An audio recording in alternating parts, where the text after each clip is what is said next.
I think the partnership that is involved in this forum is perhaps a different one. The University of the West Indies, together with the Ministry of Foreign Affairs and the United Nations body that comes together, offers a different space, if you like, to dialogue, and one in which we do not always get these groups in the same place at the same time.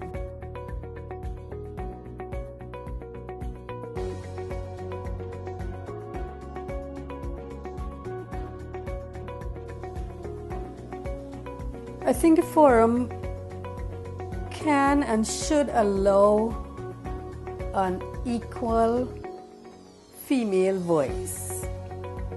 It should allow women to have their say, not because the forum thinks it has to invite women to make the peace with women, but because they see that women do have something to say, and they know that we've brought a great difference to the Caribbean. In fact, the Caribbean would not be where it is today without the work of women and men, good and bad in both cases.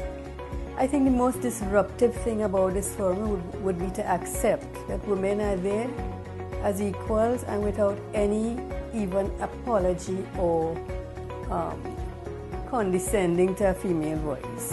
It is as if, we have a right to be there. And that is already disruptive thinking, if we can move to that space of not seeing any female voice as being unique or different in any way.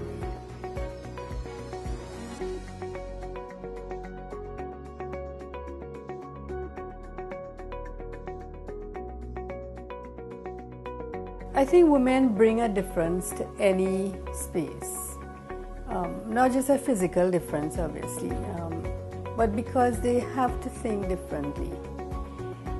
If you look at the way in which households are run, what each partner brings, I think you have to see the Caribbean as that large household in which both partners and both sexes must bring how they see priorities, how they determine what are the necessary ingredients of life.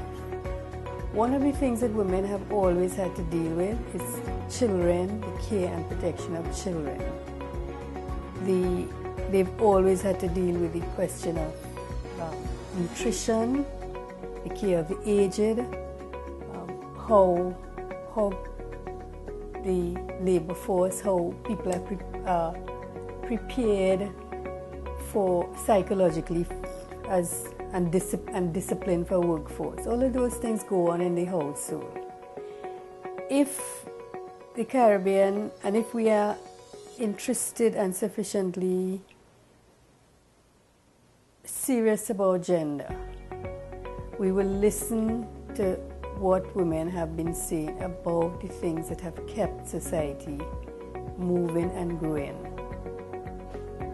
for eternity. This is what has happened, and I think that those priorities, those kinds of crucial, what might seem to be, private issues, need to be brought into the workplace more.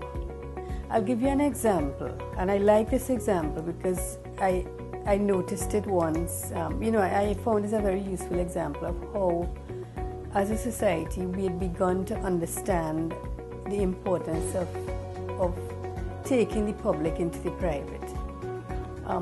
In one mall in Port of Spain, the Long Circular Mall, I was surprised one day when I went in to find that not only were there male bathrooms and female bathrooms with those, symbols of male and female, but there was a bathroom that was designed for family with all those little signs, male, female, and a little child. And this was around the food court. And I thought this was something that would not have happened years ago. We would not have understood that men take children out as well. men have to deal with the nurturing of children. How do we facilitate and accommodate in the public setting the value of nurturing by both partners and both parents? And that little symbol was in fact a very good indication of the way we have to have that sensitivity. Because what does it mean in the end? It sends all the signals you are sending to society. The importance of the family, the importance of children, the importance of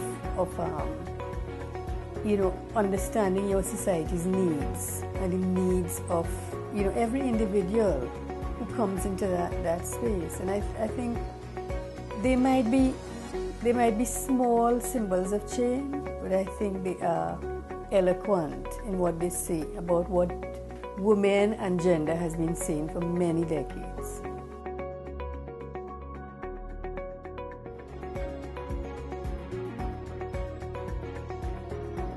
What it means when you actually accept equality. Not sameness, not identicality, but equality, which means that there has to be negotiation of changing divisions of labor. There has to be a way in which we understand the value of accepting each contribution made by each sex, as important and as valuable to how societies function. A good example of that, for instance, another example, is how do we consider housework? Housework has always been, the lowest paid, and seen as the lowest skill. But every single household functions and cannot survive without that. Who carries out the housework? Now that women and men are going out to work, many women in the households have to work, and that isn't a luxury. We have to employ other people to look at the house and care for children in the house. How are we treating those issues?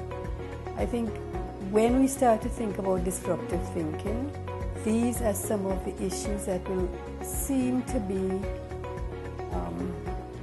primary and almost trivial, but in fact they are the future of how we conceive of and think of the quality of life as we develop the Caribbean in the future.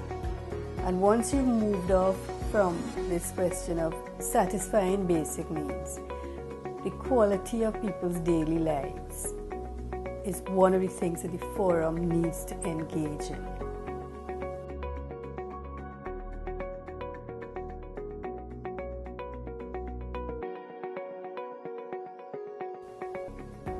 I think the forum should in fact find a way to cross-fertilize most issues by gender.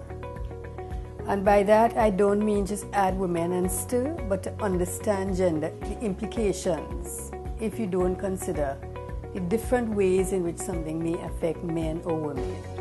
If you don't consider that there are populations who don't fit neatly into certain gender categories and that they have to be recognized as well. That in ignoring certain aspects of gender, we actually discriminate against people in society still.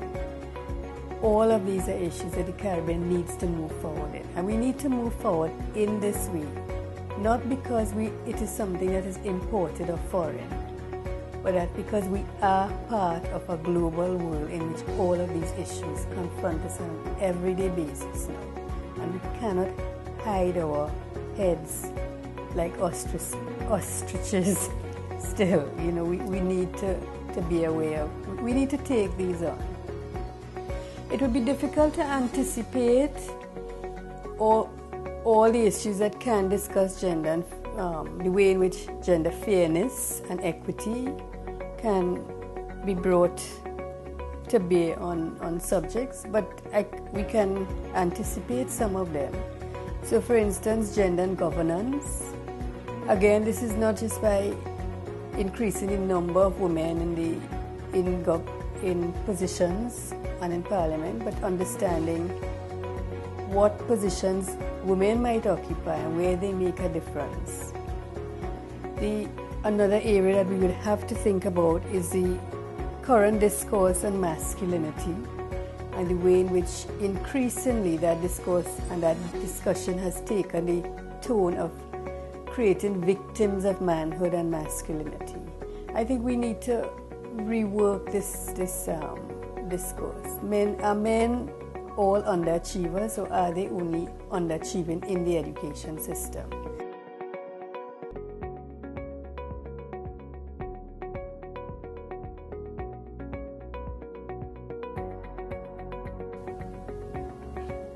Are women ready to be disruptive speakers? I think some women are. I think some women have been in the past and continue to be. I think some women are maybe not quite so prepared yet. But maybe part of disruptive thinking in the Caribbean is also listening to the quieter voices and listening to the people who say things with much less flamboyance and, with stage and performance. Women have not been at the forefront of making their voices heard or saying some of the things that they need to articulate. And this forum presents, if not the ideal space to have all that collective voice, but to maybe present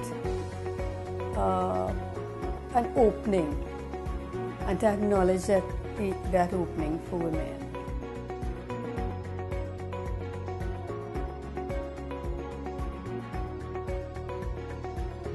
The initiative is anticipatory, it is forward thinking, and it is hopeful.